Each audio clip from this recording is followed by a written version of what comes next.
Share market અત્યારે નીચે આવી રહ્યું છે. 5 મુખ્ય એવા કારણ જે તમારે જાણવા જરૂરી છે જેથી કરીને નીચે આવવાના કારણ તમને ખબર પડે.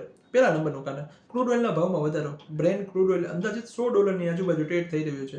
ભારત છે એ બહારના દેશથી ક્રૂડ ઓઇલને આયાત કરે છે. ઓઇલનો ભાવ વધે તો આયાતનો ખર્ચો પણ વધે. કોને અસર થશે?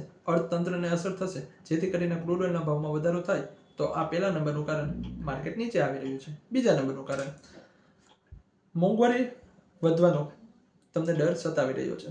મોંઘવારી શું કામ વધે? ક્રૂડ ઓઇલનો ભાવ વધે તો લોજિસ્ટિકનો ખર્ચો પણ વધવાનો છે, ઉત્પાદનનો ખર્ચો વધવાનો છે, તેની સાથે અન્ય ખર્ચા પણ વધવાના છે. તો ક્રૂડ ઓઇલનો ભાવ વધવાના લીધે મોંઘવારી આવવાનું જોખમ પણ વધી રહ્યું છે.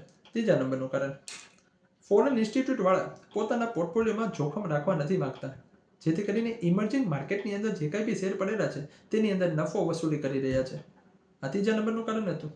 ચોથા નંબરનું કારણ ઇન્ડિયન માર્કેટની અંદર તમને પણ ખબર છે કે કંપની છે ક્વાર્ટરલી રિઝલ્ટ આપી રહી છે. મોટી મોટી કંપનીઓ બજારની અપેક્ષા કરતાં અત્યારના નીચે રિઝલ્ટ આપી રહી છે. જેથી કરીને ઇન્વેસ્ટર તેની અંદર ઇન્વેસ્ટ નથી કરી રહ્યા.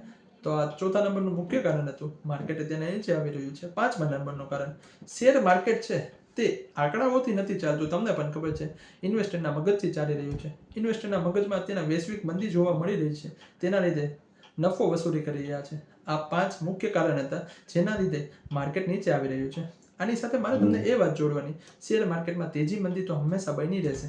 તમે શું કરી રહ્યા છો? તમે તમારા ફાઇનાન્શિયલ ગોલ ઉપર મક્કમતા બનાવી રાખી છે? રિટાયરમેન્ટ માટે પૈસા ભેગા કરતા હોય કે ચાઇલ્ડ એજ્યુકેશન માટે પૈસા ભેગા કરતા હોય, આ એક વાત મહત્વની છે. પોતાના ફાઇનાન્શિયલ ગોલ ઉપર મક્કમતા રાખજો તો તમે તમારા ગોલ સુધી પહોંચી શકશો. જો હજી ફાઇનાન્શિયલ ગોલ અથવા તો પ્લાનિંગ નથી કરી તો મને ફ્રીલી તમે ડીએમ કરી શકશો ગોલ લખીને. હું તમને વધારે ડીએમ કરી આપીશ. Thank you so much. આવા ને આવા એજ્યુકેટેડ વાળા વિડીયો જોવાનું આ ચેનલને ફોલો કરવાનું ભૂલતા નહીં. લાઇક, શેર અને કોમેન્ટ આવ્યા છો તો જરૂર કરજો. Thank you.